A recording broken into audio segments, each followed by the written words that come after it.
Pangalan na, nasa mukha pa. Ganda ka, ganda yarn. Ito na, ang nagmamaganda at feeling diva. Ganda Wanda!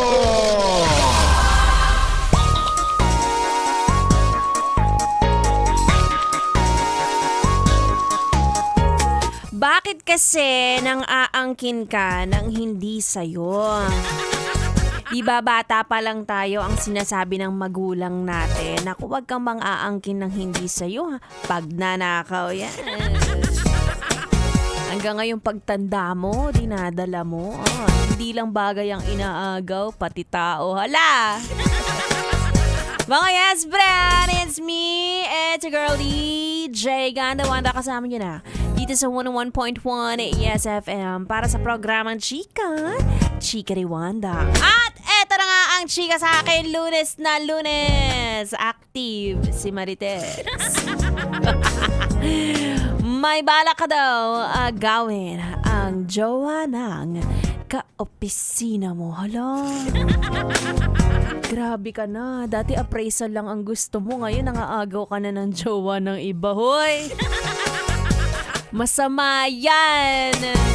Ka naniniwala sa kanta ni Morissette Amon. Kahit gano'n kataas yan, kahit gano'n karamdamin o maramdamin ang pagkanta niya, huwag ka mga agaw ng iba. Huwag mong pipilitin ng tao na mahalin ka kahit ano ka na, third party ka lang.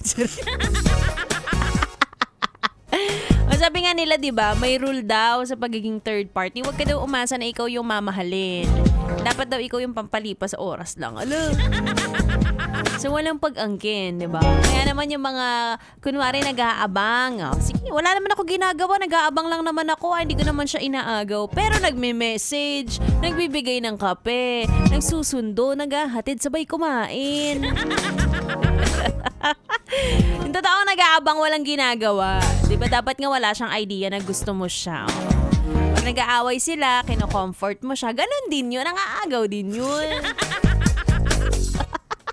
Mga style ninyo, alam nyo, di na uubre ngayon 2026. No? Lalo na ngayong darating ng February 14. Ay nako, tigil-tigilan ninyo. Ayus-ayusin ninyo yan, ha? Anyway, tatlong oras na naman tayo magsasama-sama. Kaya naman ituloy natin mamaya ang chika. Nagtuga muna tayo dito lang sa 101.1 Yes FM Solid.